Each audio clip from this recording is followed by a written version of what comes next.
وَأَقِيمُوا الصَّلَاةَ وَآتُوا الزَّكَاةَ، اور نماز قائم کرو اور زکوٰۃ دو۔ وَمَا تُقَدِّمُوا لِأَنفُسِكُم مِّن خَيْرٍ تَجِدُوهُ عِندَ اللَّهِ،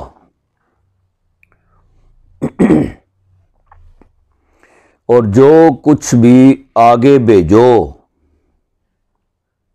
تقدموا آگے بھیجو، لِأَنفُسِكُم واسطے اپنی جانوں کے،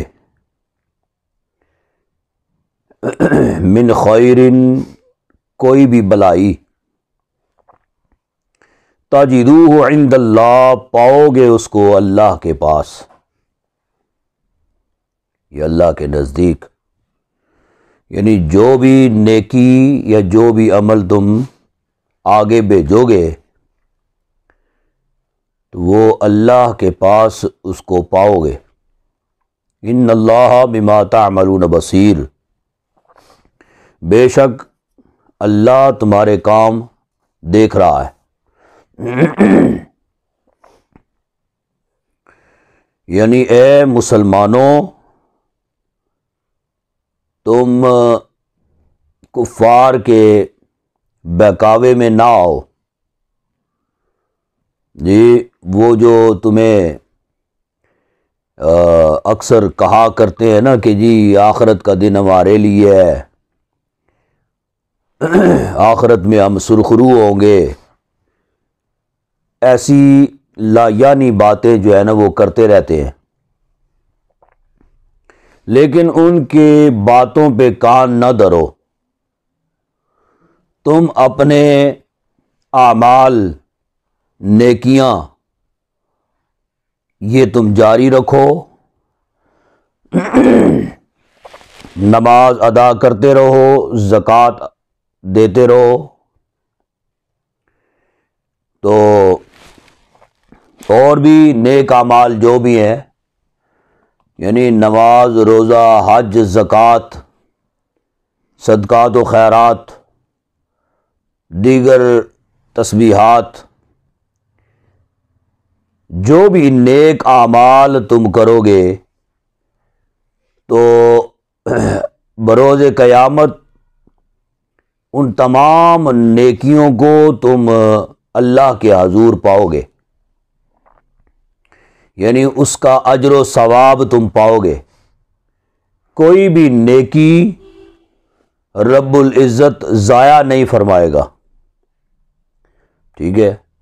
یعنی کوئی بندہ وہاں پہ یہ دعویٰ نہیں کر سکتا کہ میں نے فلاں نیکی کی تھی تو اب وہ مجھے اپنے نامہ اعمال میں نیکیوں کے پلڑے میں نظر نہیں آ رہی، ایسی بات ہرگز نہیں ہے۔ رب العزت ہر ایک نیکی کا بدلہ بندے کو عطا فرمائے گا، لہذا یہ نیکیوں کا سلسلہ تم جاری و ساری رکھو۔ کیوں؟ اس لیے کہ تمہیں اس بات کا یقین ہونا چاہیے کہ اللہ رب العزت کے حضور ان نیکیوں کا نعم البدل اللہ رب العزت ہمیں عطا فرمائے گا، ان کا بدلہ اللہ رب العزت ہمیں ضرور دے گا۔ وَقَالُوا لَن يَدْخُلَ الْجَنَّةَ إِلَّا مَنْ كَانَ هُودًا أَوْ نَصَارَىٰ، اور کہا انہوں نے، یعنی بولے کون؟ یعنی اہل کتاب میں سے، لن يدخل الجنۃ، ہرگز نہیں داخل ہوں گے جنت میں، الا من کان ہودن، مگر وہ جو یہودی ہیں، او نصارا یا عیسائی، ٹھیک ہے؟ یہودیوں نے کیا کہا؟ اہل کتاب نے کہ جنت میں صرف اور صرف یہودی داخل ہوں گے یا عیسائی داخل ہوں گے۔ تلک امانیہم، یہ ان کی خیال بندیاں ہیں، ٹھیک ہے، یہ ان کی خیال بندیاں ہیں، یعنی اپنے دل میں وہ بات سوچتے ہیں،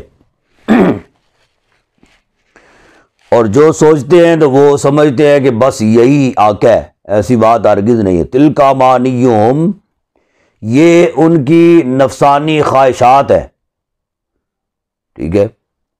قل ہاتوا برہانکم ان کنتم صادقین،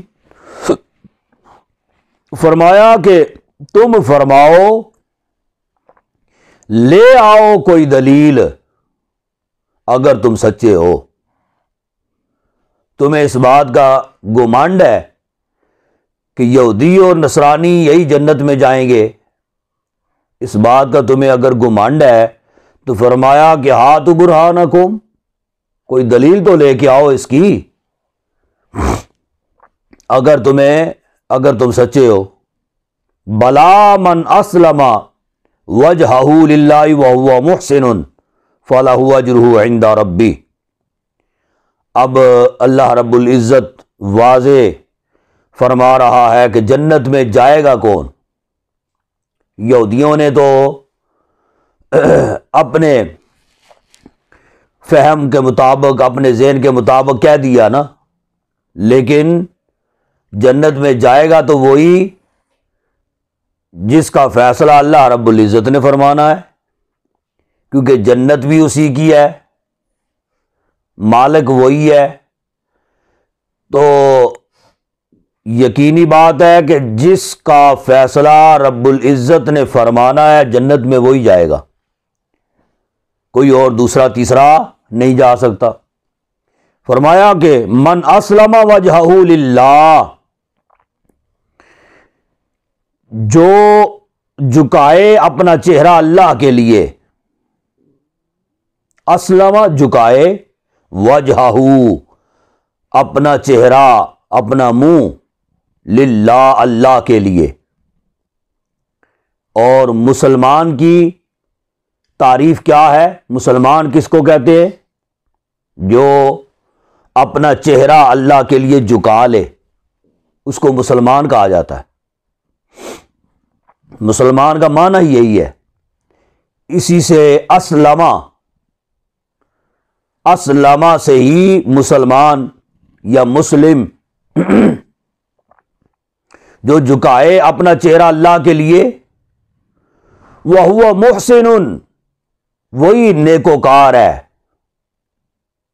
اور وہی محسن نیکوکار ہے، فَلَهُ أَجْرُهُ عِنْدَ رَبِّهِ، بس اسی کے لیے ہے اس کا اجر اس کے رب کے پاس۔ یعنی جو مسلمان ہوگا، کلمہ گو ہوگا،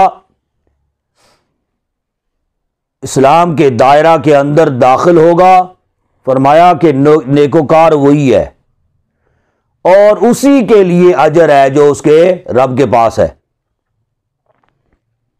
وَلَا خَوْفٌ عَلَيْهِمْ وَلَا هُمْ يَحْزَنُونَ، اور نہ انہیں کوئی خوف ہوگا، نہ وہ غمگین ہوں گے۔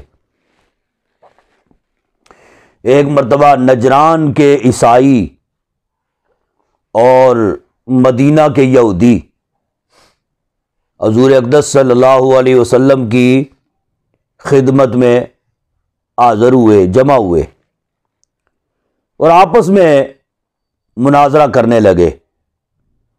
یہودی عیسائیوں پہ تہمت لگانے لگے، عیسائی یہودیوں پہ تہمت لگانے لگے، دونوں ایک دوسرے کو جھوٹا قرار دینے لگے۔ ایک نے کہا کہ، یعنی یہودیوں نے عیسائیوں کو کہا، تمہارے لیے جنت میں داخلہ بند ہے، تم نہیں جا سکتے۔ جی کیوں؟ اس لیے کہ جی ہمارے نبی عیسیٰ علیہ الصلوۃ والسلام ہماری طرف سے وہ سولی پہ چڑھ گئے، اور ان کا سولی پہ چڑھنا یہ ہماری نجات کا ذریعہ ہے، لہذا ہم ہی جنت میں جائیں گے، تمہارے لیے داخلہ بند ہے۔ یہودی ان کو تہمت لگانے لگے اور جھوٹا قرار دینے لگے، کہا کہ تمہارے لیے جنت میں داخلہ بند ہے، جی تم جنت میں نہیں جا سکتے۔ کیوں؟ اس لیے کہ کہا کہ جی ہمارے خاندان میں بہت سارے نبی آئے ہیں، تو وہ اتنے زیادہ نبی ہمارے خاندان میں آئے ہیں، یہ اس بات کی دلیل ہے کہ ہم بخشے ہوئے ہیں، لہذا ایک دوسرے پہ وہ تہمت لگانے لگے۔ تب یہ آیت کریمہ نازل ہوئی، جی یہ پہلی آیت کریمہ جو ہے نا یہ اس موقع پر نازل ہوئی جس میں رب العزت نے وضاحت فرما دی کہ یہ آپس میں ایک دوسرے کو یہ جھوٹا قرار دیتے ہیں، جی لیکن حقیقت یہ ہے کہ نہ یہودی جنت میں جائیں گے نہ عیسائی جنت میں جائیں گے۔ بلا من اسلم وجہہ للہ وہو محسن، ٹھیک ہے، اس جملے سے یہ بات واضح ہوتی ہے کہ صرف جنت جو ہے یہ مسلمانوں کے لیے اللہ رب العزت نے تیار کر رکھی ہے۔ مسلمان جنت کے حقدار ہیں، یہی جنت میں جائیں گے۔ اور پھر وقالت الیہود لیست النصارى علی شیء وقالت النصارى لیست الیہود علی شیء، یہودی بولے نصرانی کچھ نہیں، یعنی عیسائی کچھ نہیں، عیسائی بولے یہودی کچھ نہیں، ٹھیک ہے، کوئی مشکل ترجمہ اس کا نہیں ہے، آسان۔ وقالت الیہود یعنی یہودی بولے، لیست النصارى نہیں ہے عیسائی علی شیء کچھ بھی، وقالت النصارى لیست الیہود علی شیء، اور عیسائی بولے یہودی کچھ نہیں۔ وہم یتلون الکتاب، حالانکہ وہ دونوں کتاب پڑھتے ہیں،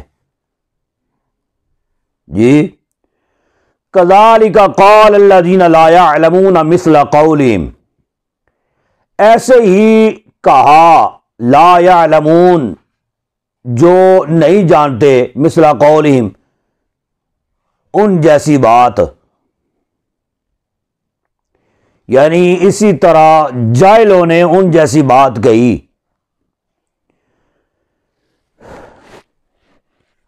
اب کون کیا ہے کیا نہیں ہے، فاللہ یحکم بینہم یوم القیامۃ فیما کانوا فیہ یختلفون،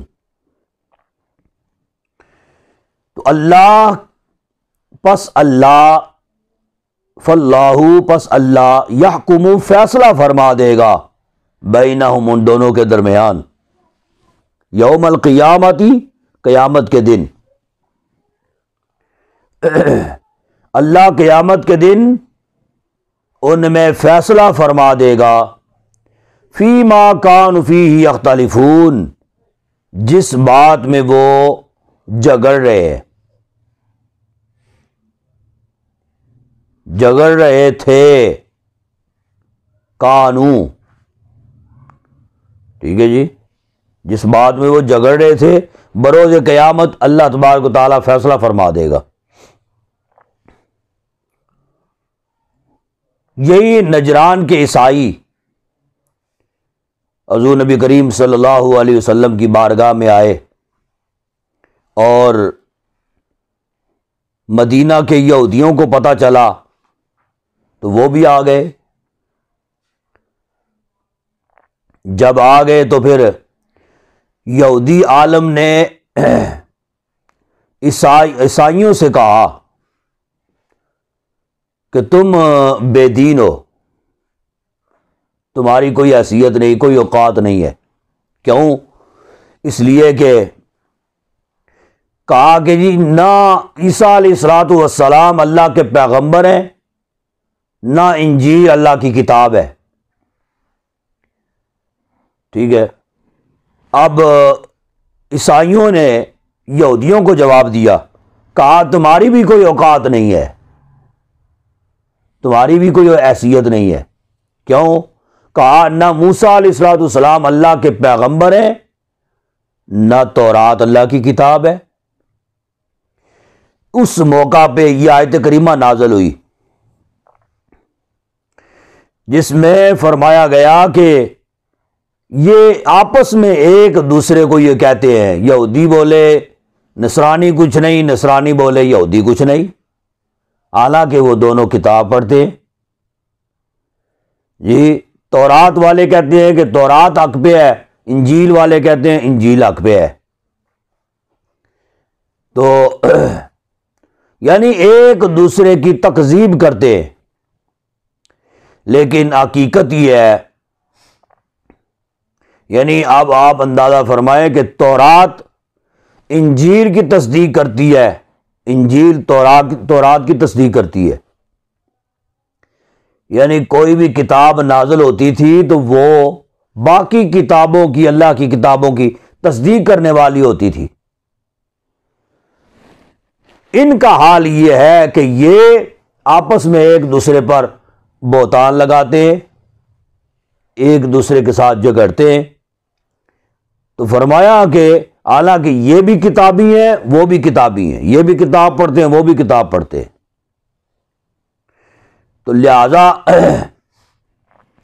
یہ بعض اوقات آپس میں یہ گو کہ یہ جھگڑتے ہوں، لیکن جب مسلمانوں کا کوئی معاملہ ایسا آ جاتا ہے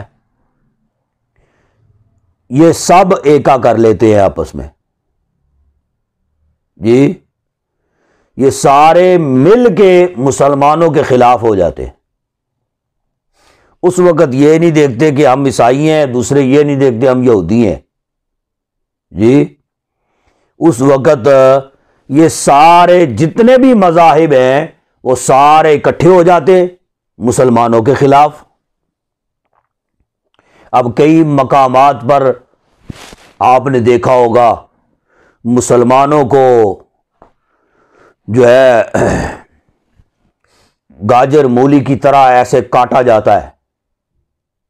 جی تو اب ان کو مارنے والے، قتل کرنے والے اس وقت یہ نہیں دیکھتے کہ جناب علی یہودی اگر مار رہے ہیں تو عیسائی کہیں ہم پیچھے ہٹ جائیں، نہیں، مل کے مسلمانوں کو ماریں گے۔ تو یہ گویا کہ بس عارضی وقتی طور پر آپس میں ان کا لڑنا جھگڑنا ہوتا ہے بس، وگرنہ حقیقت میں یہ مسلمانوں کے اور اسلام کے خلاف ہے یہ سارے۔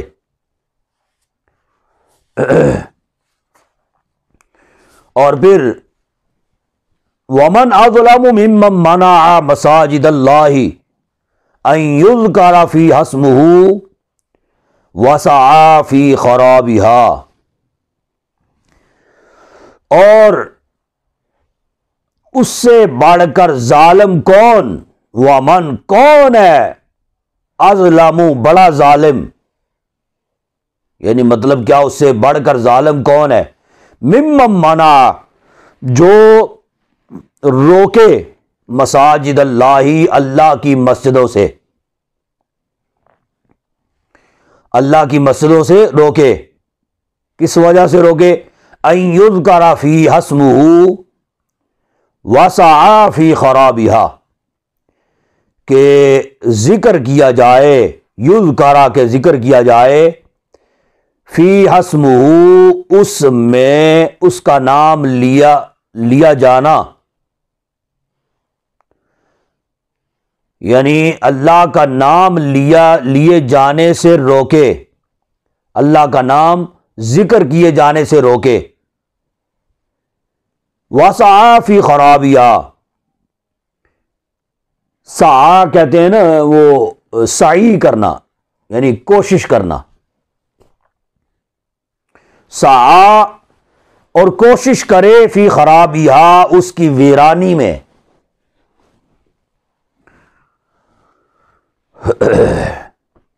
اولئک ما کان لہم ان یدخلوها الا خائفین، فرمایا کہ یہی لوگ اولئک، یہ وہ لوگ ہیں، ما کان لہم، نہیں تھا ان کے لیے، نہیں تھا واسطے ان کے، ان یدخلوها، کہ داخل ہوں اس میں، الا خائفین، مگر ڈرتے ہوئے۔ خائفین خوف سے ہے نا، خوف کرتے ہوئے یعنی ڈرتے ہوئے، یعنی ان کو نہیں پہنچتا تھا کہ مسجدوں میں ڈرتے ہوئے داخل ہوں۔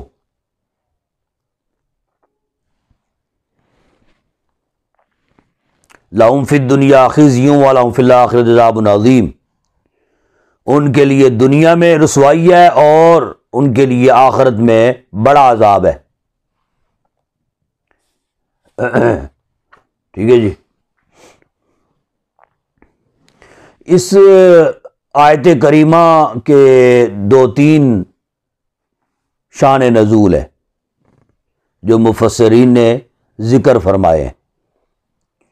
ایک تو اس کا شان نزول یہ ہے، عیسائیوں کا ایک بادشاہ تھا خطیوس اس کا نام تھا عیسائیوں کا۔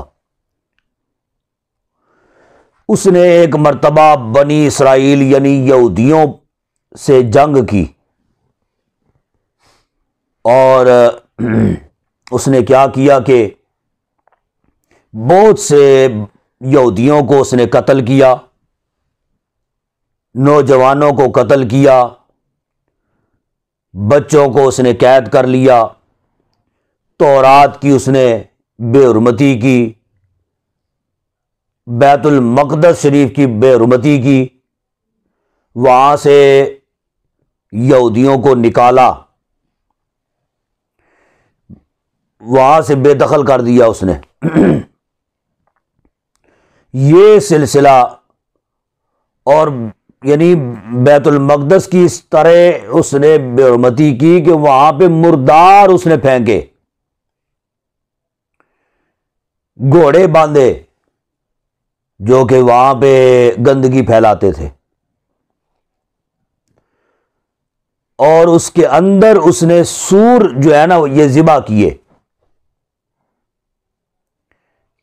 اس طرح اس نے یہ سلوک کیا بنی اسرائیلیوں کے ساتھ۔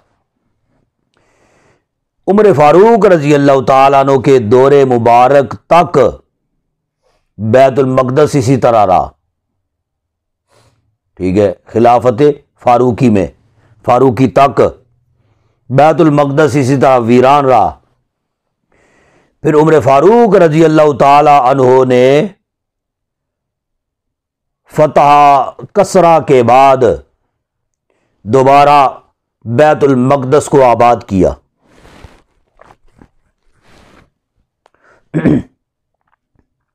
وہاں پہ عمر فاروق رضی اللہ تعالیٰ عنہ نے، آپ نے حکم جاری کیا، وہاں پہ پھر اذانیں شروع ہوئیں، نمازیں شروع ہوئیں، عبادات کا سلسلہ نئے سرے سے شروع ہوا۔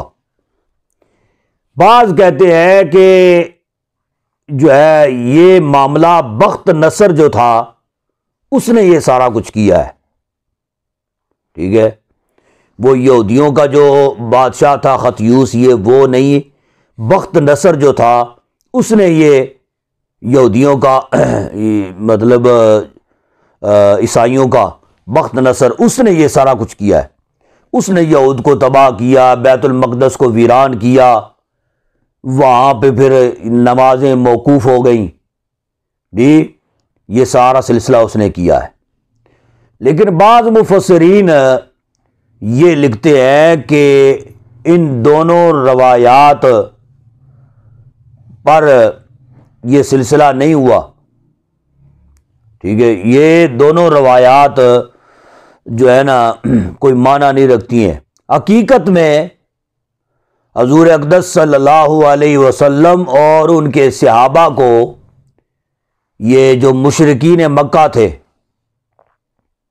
انہوں نے جو ہے وہ نمازیں ادا کرنے سے منع کیا، حرم شریف خانہ کعبہ شریف میں داخلے سے منع کر دیا، داخلے سے روک دیا، یہاں تک صورتحال ہو گئی کہ حضور نبی کریم صلی اللہ علیہ وسلم مسجد میں یعنی خانہ کعبہ شریف کے اندر نماز کی ادائیگی کے لیے بھی نہیں جا سکتے تھے۔ ٹھیک ہے، اور حضرت ابوبکر صدیق رضی اللہ تعالیٰ عنہ قریب ان کا گھر تھا، انہوں نے جب دیکھا نا کہ یہ حرم شریف کے اندر تو جانے نہیں دے رہے مشرکین مکہ جو تھے، انہوں نے ایک مرتبہ اپنے دروازے کے اندر نماز پڑھنی شروع کر دی، گھر کے دروازے کے اندر ہی۔ تو مشرکین نے وہاں سے بھی ان کو روک دیا، تو بڑے ہی کٹھن حالات، بہت ہی مشکلات پیدا کر دی گئیں مشرکین مکہ کی جانب سے۔ تو حالات سے مجبور ہو کر پھر مسلمانوں نے، حضور اقدس صلی اللہ علیہ وسلم نے اور باقی مسلمانوں نے وہاں سے ہجرت کرنے کا عزم کیا۔ ٹھیک ہے، تو یہ آیت کریمہ اس حوالے سے اس موقع پہ یہ آیت کریمہ نازل ہوئی ہے۔ البتہ وہ جو معاملات ہیں جو بیت المقدس کو ویران کرنے کے حوالے سے روایات جو ہیں وہ بھی اگر ہوں تو پھر بھی ہو سکتی ہیں، کچھ بعید نہیں ہے۔ اور یہ سلسلہ جو ہے، یہ جو بخت نصر نے یا خطیوس نے جو حملہ کیا تھا، اس کے بعد عمر فاروق رضی اللہ تعالیٰ عنہ نے جو ہے اس کو آباد کیا نا بیت المقدس کو، پھر انگریزوں نے اس کو فتح کر لیا۔ جب انگریزوں نے فتح کیا تو 125 سال یعنی 125 سال انگریزوں کے قبضے میں رہا بیت المقدس۔ پھر ان سے سلطان صلاح الدین ایوبی نے جنگ کر کے ان سے بیت المقدس جو ہے وہ آزاد کروایا 585 ہجری میں۔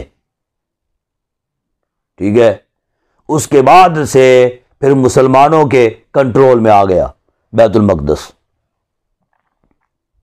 البتہ اس سے مراد یہ ہے کہ وہ بیت المقدس میں جو مسلمانوں کے ساتھ ہوا اور مسلمانوں کو وہاں سے نکالا گیا اور بیت المقدس کو ویران کیا گیا، وہ معاملہ ہو یا خانہ کعبہ شریف سے مسلمانوں کو روکا گیا، حضور نبی کریم صلی اللہ علیہ وسلم کو نماز کی ادائیگی سے روکا گیا، وہ معاملہ ہو، یا اس کے علاوہ جہاں کہیں پہ بھی مسلمان آباد ہیں، چاہے وہ پاکستان میں ہے، ہندوستان میں ہے، کسی بھی ملک میں رہنے والے باسی ہیں، مسلمان ہیں، وہاں کے کفار اگر مسجد میں عبادت سے روکیں جی تو یہ سب پر یہ حکم جو ہے یہ لاگو ہوتا ہے،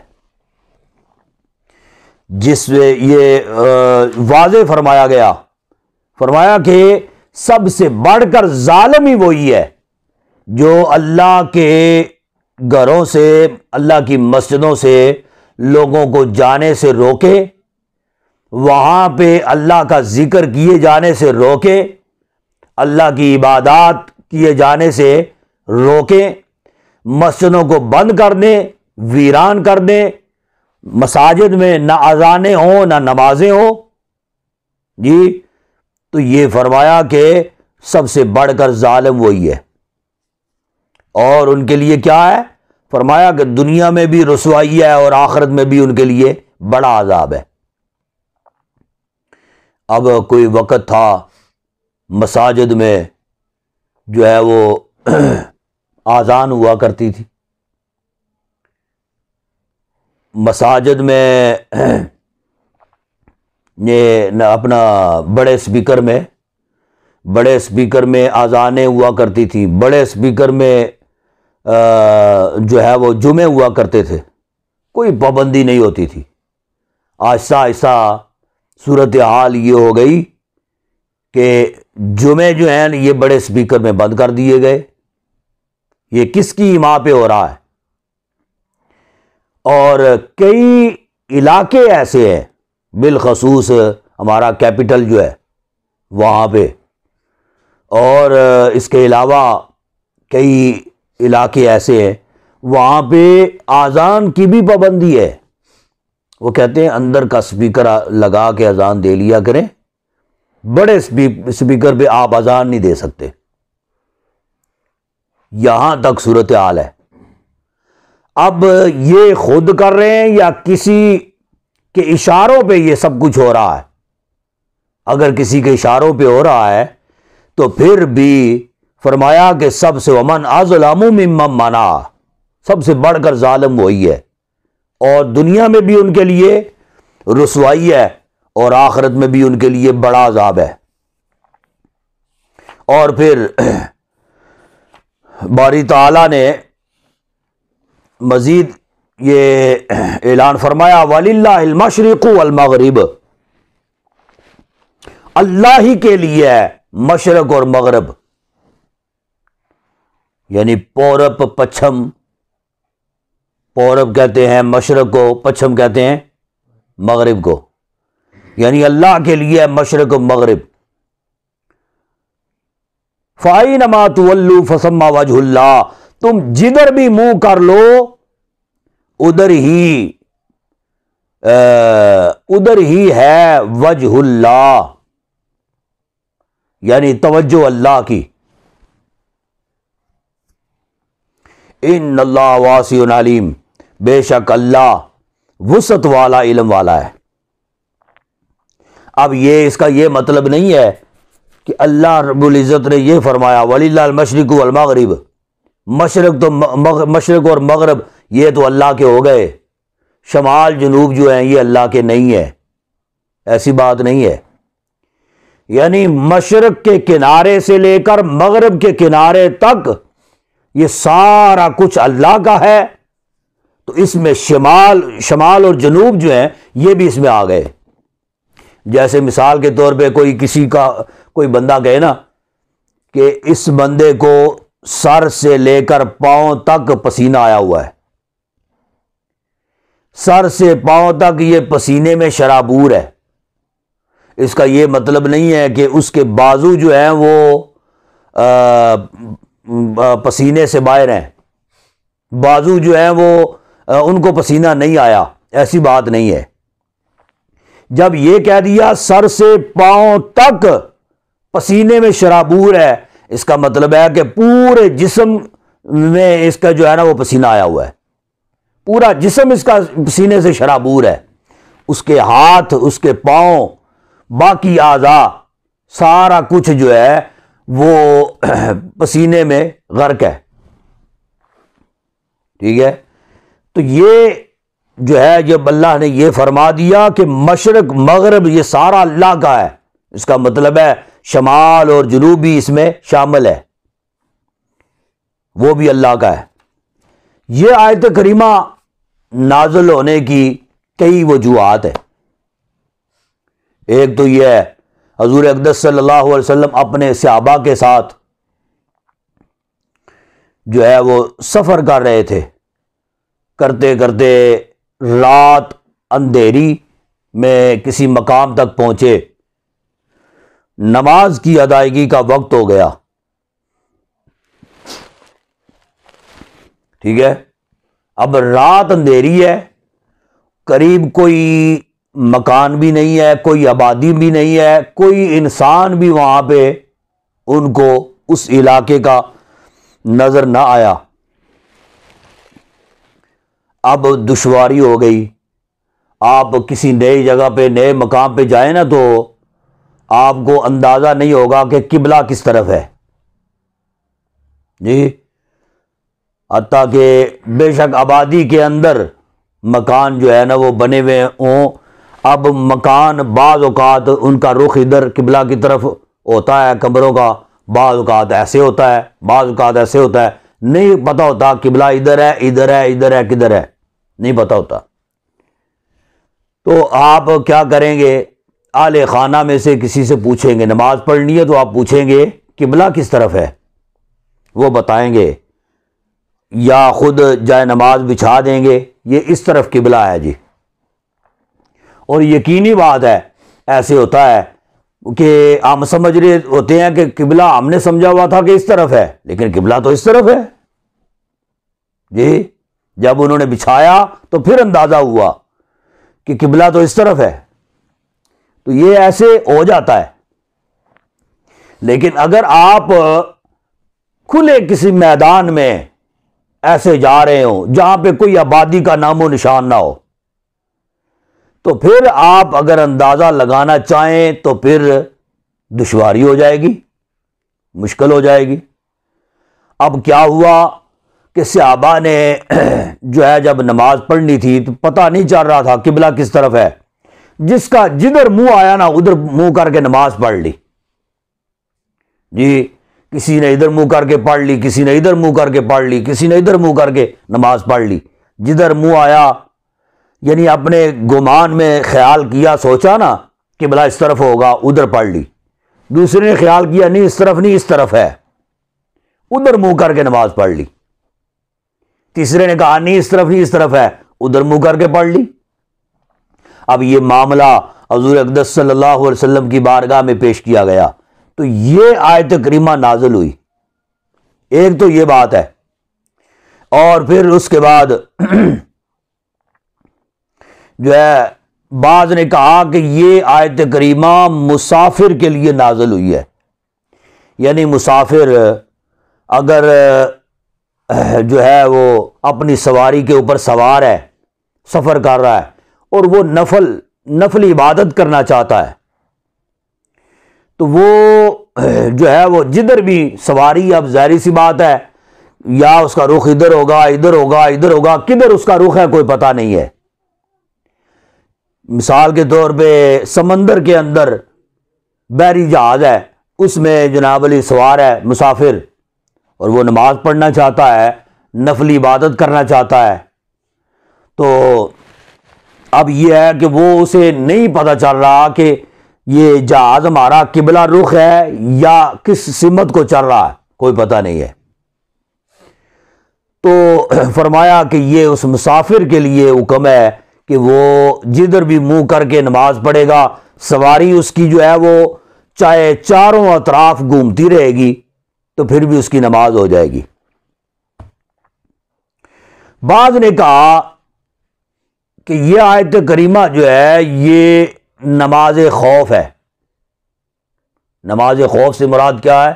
یعنی جنگ کے عالم میں آپ دشمن سامنے ہے اور آپ کو خطرہ ہے کہ اگر قبلہ کی طرف منہ کر کے پڑھیں گے نماز تو پھر دشمن حملہ کر سکتا ہے، اور آپ جو ہے وہ ادھر منہ کر کے اگر پڑھیں، یعنی ادھر آپ کا منہ ہے ادھر ہی آپ نے ایسے کر لیا تو کافر کو یا آپ کے دشمن کو نہیں پتہ چلا کہ آپ نے ہاتھ باندھے ہوئے اور نماز پڑھ رہے ہیں۔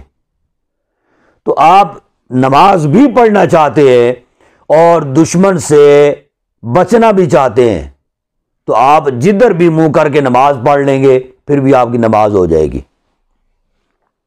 تو گویا کہ یہ جنگ کی حالت میں یہ جو ہے خوف، نماز خوف کا یہ اس میں ذکر ہے۔ البتہ بعض نے کہا کہ یہ جو ہے اس سے نماز کے بارے میں یہ حکم نہیں ہے، یہ حکم دعا کے بارے میں ہے۔ یعنی حضور اقدس صلی اللہ علیہ وسلم سے صحابہ نے سوال کیا، یا رسول اللہ جیسے نماز کے لیے ایک سمت مقرر ہے، ہم ادھر منہ کر کے نماز پڑھتے ہیں، تو کیا دعا کے لیے بھی سمت مقرر ہے؟ یعنی دعا جب کرنی ہے تو اس وقت بھی ہم قبلہ کی طرف منہ کر کے ہی دعا کریں گے، یا ادھر منہ ہے یا ادھر ہے یا ادھر ہے کہیں بھی ہے تو ادھر بھی اگر منہ کر کے دعا کر لیں گے آیا وہ دعا قبول ہو جائے گی یا نہیں۔